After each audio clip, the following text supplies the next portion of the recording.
Gold Spike, which is kind of like Tony Hsieh's Entrepreneur Club. It's also a restaurant, and I'm here with Nadeem. Now, Nadeem is somebody I know from the Summit Series. He's a great guy, a friend. We have a lot of mutual friends. He's also somebody who sold his company Basis to Intel for $100 million. It's a company very similar to what we see here at Fitbit, which is a company I'm a huge fan of and I utilize all the time.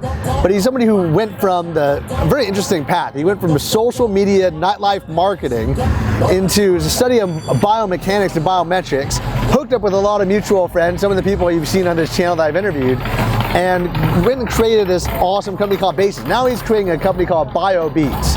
But I thought it'd be really cool to have you share your journey from somebody who was in this social media nightlife world, kind of like my world, and teaching, also coaching, consulting, and then transitioning completely different into this whole high-tech world, meeting really interesting tech celebrities, tech superstars, and building this awesome company that combines, I guess what you would say is like entertainment with health, making like the health field sexy, cool, fun, glamorous. Exactly, yeah.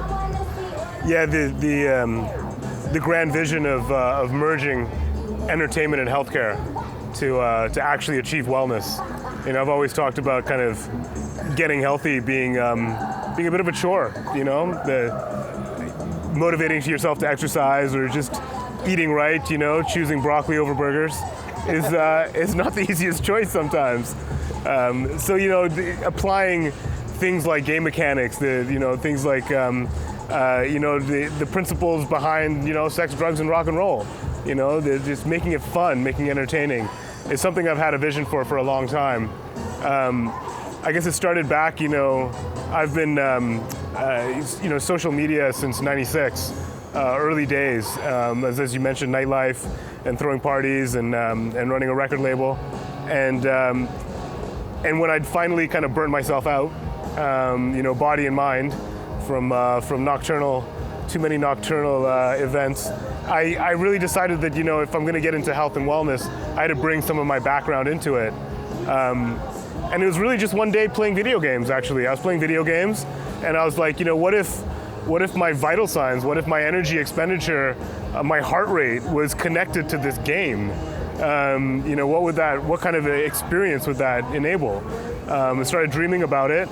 And came up with an idea of a device that could sit on your wrist and pick up these vital signs. And it was probably due to my lack of education, the fact that I wasn't an engineer or a doctor, that I really believed I could do this. I think what stops a lot of people is kind of logic and really applying,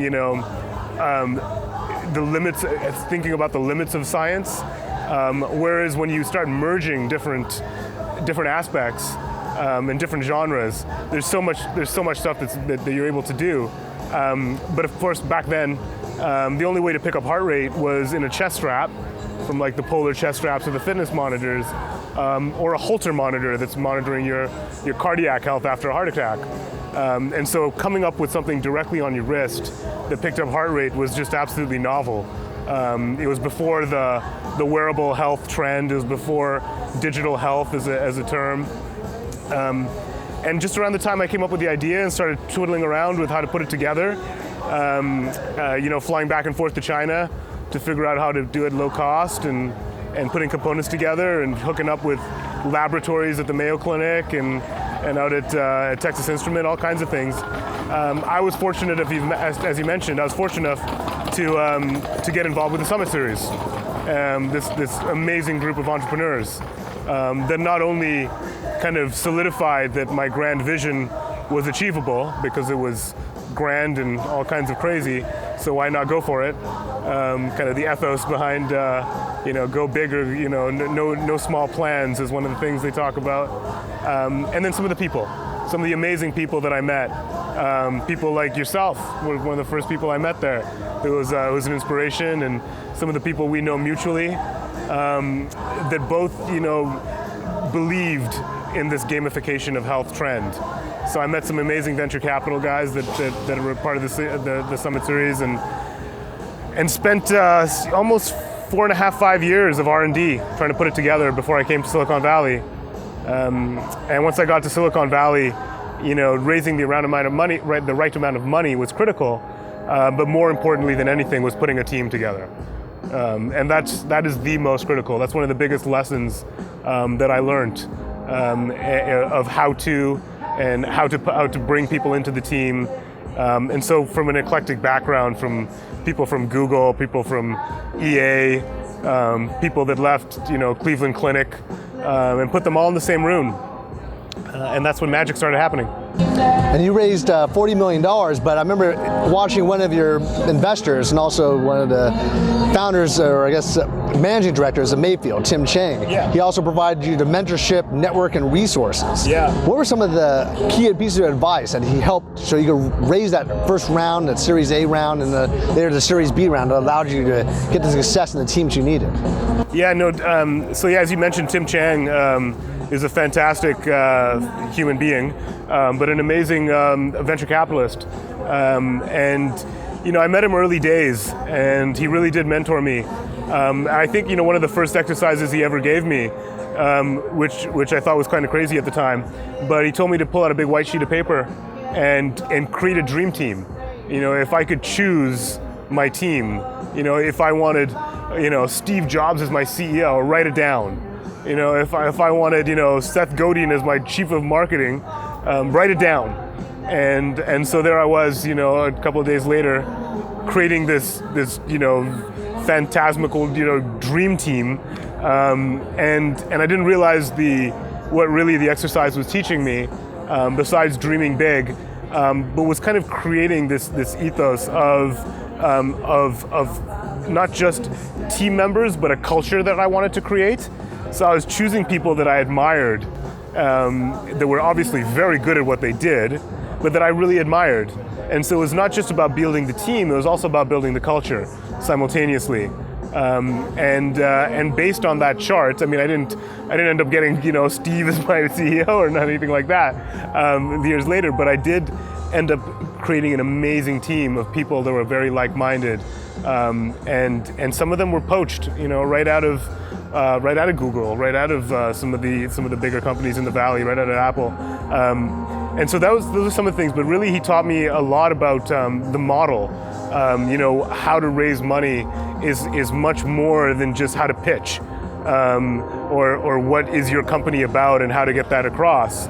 Understanding the venture capitalist mindset. How does their business model work? What fund is it coming out of? How much money do they have in that fund? Which partners inside the fund need to be convinced before we get to a partnership meeting? And so really taking that venture partner and putting them on your team, so that they can help you sell this internally to their group. There's so many lessons. This will be a very long interview. That's awesome. Well, the thing is, so many influential people that just jumped on board.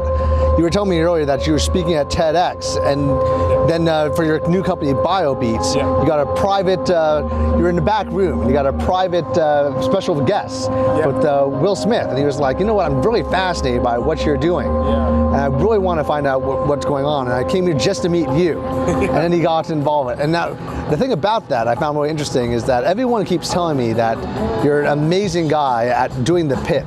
Yeah. So I'm really curious what that pitch was, and how do you explain your product and service?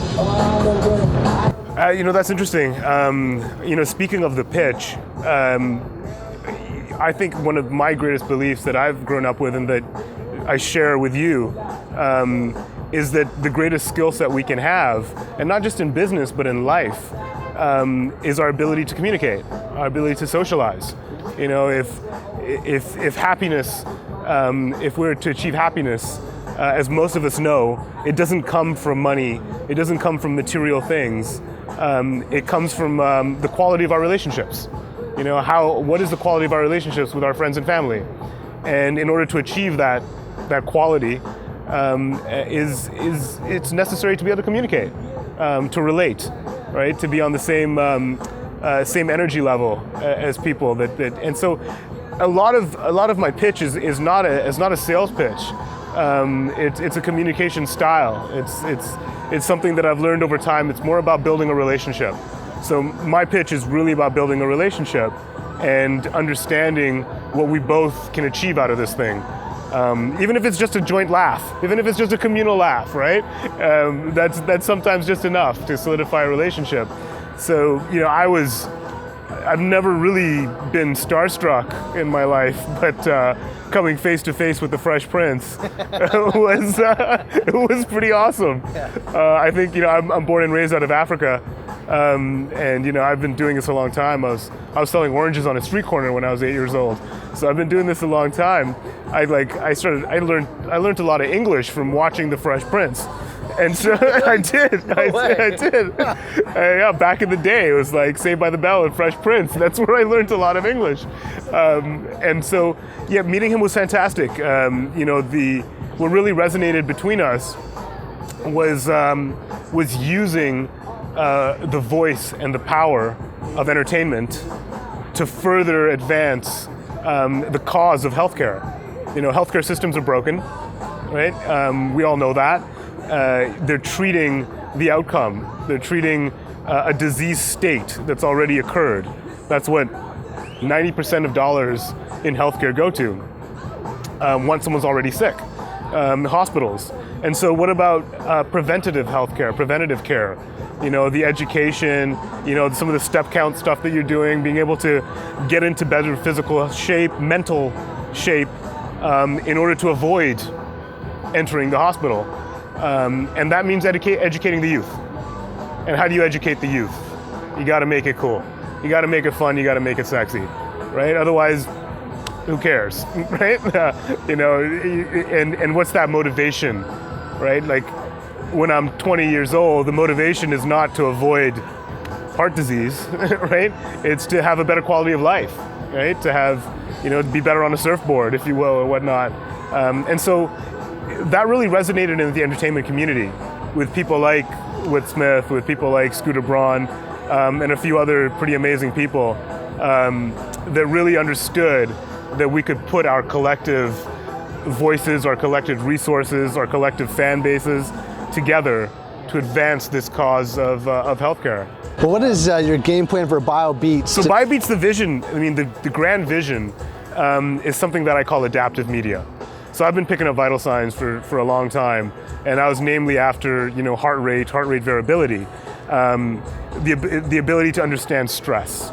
So if I can understand stress and start classifying stress from anxiety, frustration, excitement, arousal, these are all stress responses in the body, some good, some bad.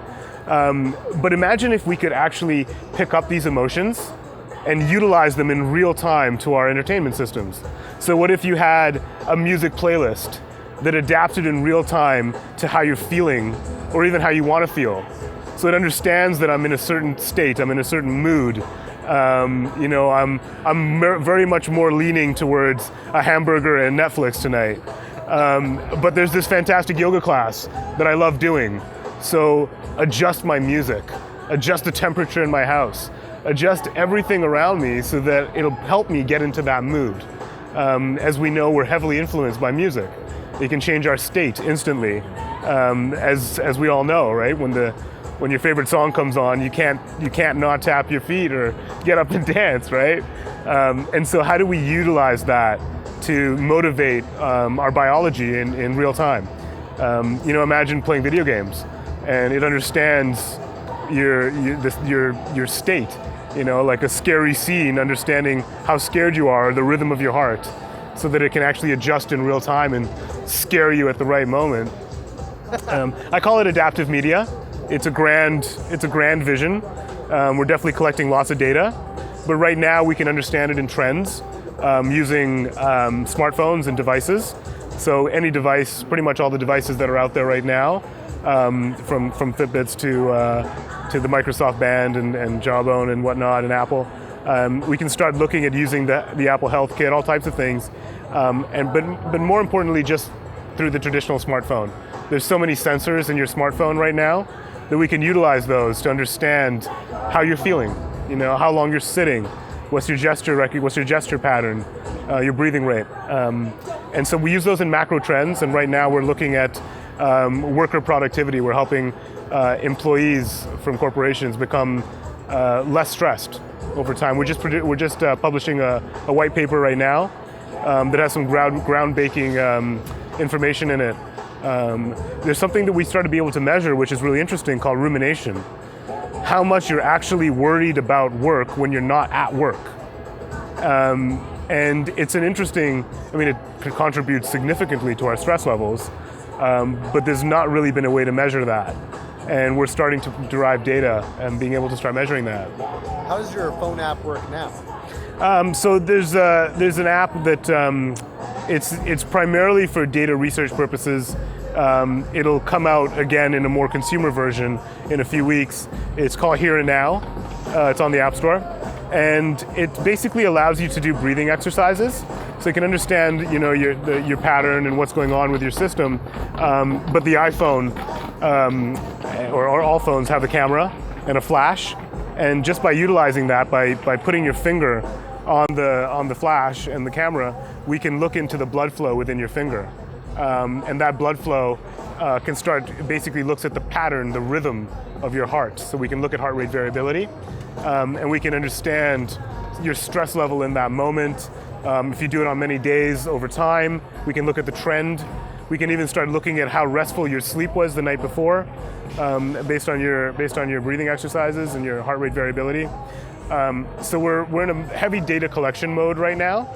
Currently providing that data back to enterprises, but slowly as we gather more data, it'll become more applicable for consumers and for the entertainment industry. Yeah, I love the idea of merging entertainment with technology and education of any kind. Yeah. I think that that's why I'm creating the hip hop video. I just think it's fun. Yeah, man. I want to be in that, man. Yeah, you come to our music video on Wednesday if you want to check it out. Awesome. But I think it's interesting because you were talking earlier about how you got into this because it's like a passion. You were really passionate about merging entertainment and also the healthcare industry. Yeah. And the creative ways you could do that just sound like there's so many different possibilities. We've done some really cool experiments inside of the music field. Like we've hooked the DJ up to heart monitors and whatnot, and to our apps and devices, and allowed them to utilize, and then basically everyone in the crowd gets an app on their phone, and they can start streaming data to the DJ booth, and the DJ can start understanding excitement levels throughout the crowd and start building his set based on the excitement, the energy expenditure of the crowd. We've looked at measuring dancing and how we can compete and whatnot. So there's some interesting correlations between these live events. Like we just went to Life is Beautiful out here, the festival in downtown Vegas, and I couldn't help to think, what if we could stream up on screen, who's burning the most calories, or who's dancing the hardest right now, is it the right side of the room, is it the left side of the room, right? It would be funny, right? Yeah, you think the whole audience, how are going to do in a football stadium? Exactly. Yeah. Exactly. I can see that working. It'd be cool. As opposed to where you go to a football game, they'll randomly choose a certain row as the winner. Yeah, exactly. Now you're going to have a biometrical win. Exactly. It's all coming, man. These sensors are coming everywhere, and they can only help us. A lot of people worry about data privacy, right? Like, what about my data being out there? And I get that question a lot, about privacy and data privacy. And in my opinion, as long as it's not your credit card, let your data flow, right? Let it flow. The only thing it can do is really help, right? It can help you individually because I understand, I'm aware about how I am right now. And then all of our data combined allows the system to learn, right? It's good for all of us. It's good for future generations. And so, in my opinion, let the data flow. Sure. They also control their own settings, right? Oh yeah, you can turn it off. Exactly. Yeah. As long as you can control it, as long as my name's not associated to the data, let it flow, right? But yeah, I got to be able to turn it on and off. Well, I like how innovative you are, because the biometrics that you were studying and creating, even before this turned into Basis and you got Tim involved, you were still doing really innovative stuff. Basis also was a huge influence for companies like Fitbit. So my watch here has a green laser light, and that was something that you actually discovered by mistake. Yeah. And I think that the biometrics that you were creating, did you ever expect it to turn into this basis watch company, or were you planning to do something else with it? Because at first I think you were talking about using it for other things, like managing stress and things like that, right? Yeah, I was fascinated with Eastern medicine and Ayurvedic practices and Chinese medicine. And in Chinese medicine, when they measure your pulse, they're not looking for just beats per minute. They're looking for the strength of the pulse and the time difference between the beats, which is called heart rate variability. And it's interesting because you're within that traditional kind of heart waveform that we all see on the monitors, the heart waveform. Right at the bottom in the dichotic notch in the little V is your breath. It's where your breath lives. And so as you deep breathe, as you belly breathe, as you do meditation practices, or as you belly breathe, you're actually steadying and creating rhythm out of your heart rate. And what that does is allows you to calm down. It calms the nervous system. And so really I was fascinated with that technology. But I was sick of having all these little electrodes and wires and whatnot, and I wanted to visualize it, right? I wanted to see it on a screen. It was hard to meditate when I had to just close my eyes and get rid of all my thoughts and whatnot, right? Like, it's not the easiest thing to do, but being able to visualize it, training it into a little game, making the balloon rise or making the picture become more clear or whatever it might be. I actually hacked together in early days a game. It was a sniper game where you actually had to lower your heart rate in order for the screen to stabilize. Really? Yeah, and take the shot, and then stand up and run to the next. Well, you don't physically run, but move your body. This is a game that you were involved with, or just? No, I hacked it together early days, kind of when the Facebook platform first came out with their Facebook apps and whatnot. That's interesting. Yeah, it was fun. It was fun. That'd be great for VR. It'd be, oh man, I've been dreaming of VR coming for so long. We could have a BioBeats VR gear Oculus kind of combination. Yeah, you're getting ahead of yourself here, man. Yeah. No, absolutely. I've been dreaming about that for a long time. Yeah. Yeah. No, it's so exciting. I mean, to do breathing exercise and meditation in a VR experience, like I don't have to like close my eyes and picture I'm on a beach. I'm on a beach. I put on the headset and I'm there. Like, it's perfect. So I'm so excited about VR. Think about BioBeats and your ideas. There's so many different directions that you're going. It's like you look at, say, Apple, and they're known for like computers, but they have all these other technologies that they're branching into. And the same thing with what you guys are doing. I think it's really, really interesting how you're putting that together. It's very unique. I've been very fortunate in in the co-founders that I have. Both my two co-founders are David and Davide. One lives in London and the other lives in Italy, in Pisa. And we've put together an incredible laboratory at the University of Pisa where we have all of our biohackers out there. And so, 80% of the time we're building core product and 20% of the time we're experimenting with all kinds University of of Ibiza. Yeah, University of Pisa. Oh, okay. Not Ibiza. I wouldn't be in the lab if it was in Ibiza. Well, you got the beats, right? Yeah, exactly. So I thought that was interesting. Yeah, but it's it's an interesting mix of computer science and music informatics. And these guys are all like classically trained musicians. It's just a really interesting pocket that we've put together out there. So we get to experiment and play with cool things. Now you have done a lot of cold walk-up for business, cold approach for business. Yeah, you were telling me that one of the things that helped you get some investors was doing a cold approach walk-up to Deepak Chopra. Yeah. And he got to become an investor. Yeah. What inspired him to get involved with you? Like, what did you do to cook him into what you're doing? Wow, a lot of what I've learned from I've always been able to be pretty social, but when people like yourself put out this type of education that your company is putting out, it turned it into a science, or it turned it into a formula, and not a formula that you follow in 1, 2, 3. It's a choose your own adventure formula, based on reading your body language, right? Based on reading your eye movement, based on reading how you're reacting to me. and Deepak is a deeply spiritual man, but he's also a freaking comedian. He's so funny, man. He's so funny. He's so deep, and he's a really personable, warm guy who is really into technology. Like his cell phone addiction might compete with mine, right? You know, his texting, and so he's into wearables, and he was playing. He had the Fitbit on. He had an early version of a pedometer on, and I approached him on the street. He was walking down the street in Vancouver, and I did a cold approach, and I started talking to him, and just dove directly into what inspired me about this technology, and the fact that it's come from Eastern medicine, from a spiritual place, versus a deeply, computer science based background. It's come from a very spiritual inspiration, which he resonated instantly. I mean, I told him what I was into, and he finished every sentence for me. He instantly invited me down to his facilities in San Diego, and he placed me into his primordial sound meditation course, and personally taught me quite a bit. And we formed a relationship. So he invested and became an advisor. But the cold approach has helped me in so many business situations.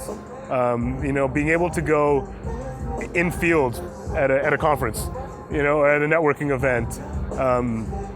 It was just last year, South by Southwest. I was at an event and I cold approached Spike Lee, and we were friends within 10 minutes. Came out to my party that night, had Spike Lee at my party, and come on, it's Spike Lee, man. I mean, I was watching Do the Right Thing when I was a little kid, right, with the boombox, and so yeah, it's the education that I've learned from companies like your company, and from how to make friends and influence people and whatnot. It's the most valuable business education that I've ever experienced. Awesome, props. Thanks, bro. I think the cold approach has helped me a lot also for my business in terms of networking, communicating. But I think it's really cool how you were able to actually utilize it to get investors. That's something that I've never done, because I've never really taken on investor money. In fact, people all the time will ask me, how do you have how do you have relationships with your investors, and how does that whole process work? Yeah. How did it work for you? How are you working with your investors, and how does the relationship develop? It's interesting because there is a formal function in larger businesses and public companies called investor relations, and investor relations is sometimes a very corporate process, and it's the standard answer is that I give them monthly reports, right, and that I give them the data that they need to stay in touch with the company, and that is true. That is true. But investors they're just human beings, right? They're people that are interested in what all of us are interested in, and that is having a good time, right? That's fun. And so, I throw a lot of parties, right? Oh yeah, right? We throw a lot of parties. Tell me about some of your parties. Oh no, man, on the camera? No, honestly, I love to host dinner parties. I love to host, I love food, I'm a foodie. I love it, so I love to bring in the private chef, put together a beautiful culinary experience, and invite people, invite as many people as I can from the community and from our networks. And when you're relating with an investor on that level, over something that we can both bond over, like culinary or music, it's just deepening a relationship.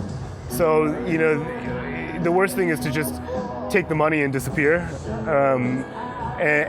or just provide data. That's good, that's necessary, but it has to be thought of as building a relationship.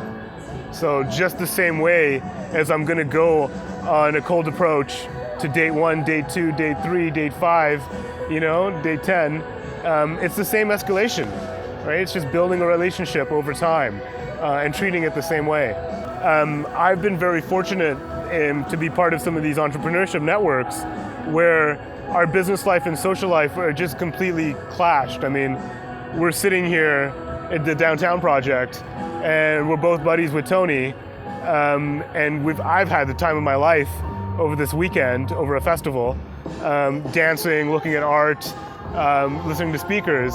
But throughout the whole process, I'm bumping into you guys, I'm bumping into my network, and catching up on what's next. So, I think the best is really creating the network that likes to have fun and not separating the two. So, when I go to my next events, whatever they may be, and usually they're fun events, call up people like yourself, right? Let's go. Like coming out to Vegas, we don't do so much business together, but that could change very quickly.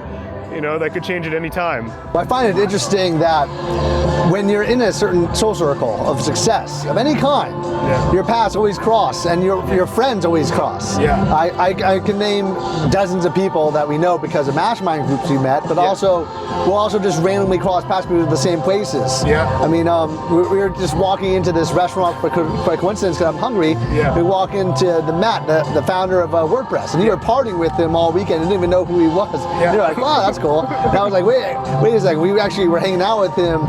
We're at Summit Series a while back anyway. He's like, oh yeah, that's true. Yeah. But it's so interesting because you have to always be on, but always be keeping your eyes open and I guess ready. And and the cool thing is you're definitely one of those kind of guys because they're always looking at opportunities. Yeah, and it's really about building that relationship first, right? I mean, business has to come second. If the sole intention is to just do business with somebody, it doesn't usually work out the way you want it to. If it's to build a relationship and you want to work with somebody that you like, that you get along with, those are the relationships that are going to really last. And so, meeting in like-minded places like this, entrepreneurs that hang out at places like this, that's the kind of people I want to do business with. Now I'm curious about one thing because you have a lot of free time in addition to being the BioBeats. Yes. So I guess you must have operational managers now running most of your operations. Now you're focusing mostly on strategy, more like a chairman of the board. Is that how you're working more as opposed to the CEO? Yeah, absolutely. I found my strength in being a founder. I found my strength in the early days of a company. Once that company reaches, about 20, 30, 40 people, it becomes a real operations-based organization. And so I've learned, and was actually heavily coached by Tim Chang, of how to hire a CEO and place a CEO in place that I can give some free roam to, but still keep the control that I need over my baby. To keep the culture that I need within my company, because I am the catalyst that brought it to bear. So I've really learned how to hire people that are much smarter than me and get out of the way. And so I do have operations managers. I do have CEOs on a couple of my companies. Including BioBeats? Including BioBeats, yeah. Currently, I was CEO for the first 2 years, and my co-founder, he basically was just shadowing me, and we learned so much from each other that I've handed it over to him completely, pretty much. I do strategy, I do relations, investor relations, community relations. I'll speak on the stages. I'll do the parties. But yeah, I just trust. I trust these people that I work with. So I do have a bunch of free time. Well, I think that people will be curious about the kind of spare time that someone who achieves success does with this free time. Yeah. Now you're telling me that you're creating a farm. That's how you're spending your free time, huh? I am. We got really interested in agriculture and new age agriculture. I guess spending so much time in technology and in inner cities. I've moved into so many different cities, but it's always an inner city. When I dream of being a farmer. What's attractive about that lifestyle to you? Especially coming from like this high tech background. Yeah. So the ultimate technology, if you will, the ultimate miracle is that of nature. How a seed turns into a tree and bears fruit that we can consume, and then that seed goes off and does the same thing again and again and again. Farming, even livestock, it's incredible. I've been looking at replacement proteins like insect farming and what you can do with insects and turn it into an incredible culinary experience, which is highly nutritious. And you're no longer, depleting the animal sources, the cows and whatnot. Not that I'm very much for a good steak, so don't get me wrong. But I've got a farm out in Half Moon Bay, just outside of Half Moon Bay. Oh, that's why you go there so often. Yeah, exactly. I thought you were going there for golf at the Ritz-Carlton or something man, like that. I'm the first. Me and my partners were the first quinoa producers in California. Actually, most of quinoa is brought up from Peru, from South America. So we're doing that. We got some pumpkins, and looking at mycelium farming, which is an incredible new technology. Not new, but it's an incredible technology. It's the root that grows underneath mushrooms, and all the capabilities. And then looking at starting to look at building a community out there. I've got the tractor. I got the overalls. I'm ready to harvest, man. Come join me. I actually would do that. Please. That'd be interesting. When I was in boarding school, there was other boarding schools that had programs, because a lot of the people never really experienced that kind of lifestyle. They were always in the city. Yeah. Their families were really big into business. Yeah. So there's a program where you could take a semester and actually live and work on a farm and try to experience that humble, hard work ethic lifestyle. Yeah. And I think that would be interesting. There's something special about sticking your hands in the dirt, man.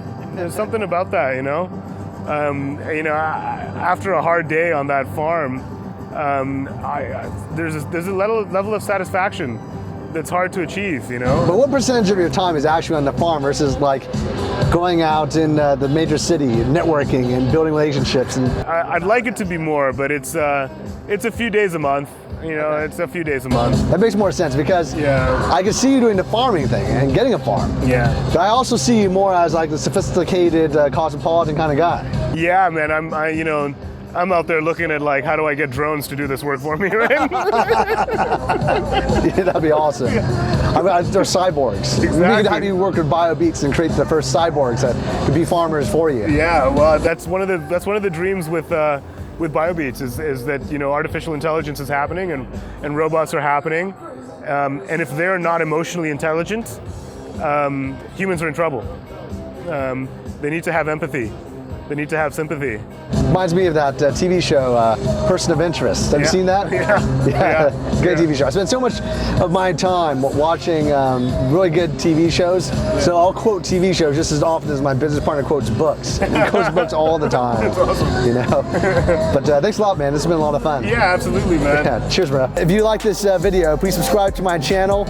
Write your comments below. We'd love to hear what you thought about this interview. If you have any questions or any topics you want to discuss in future videos, please do so.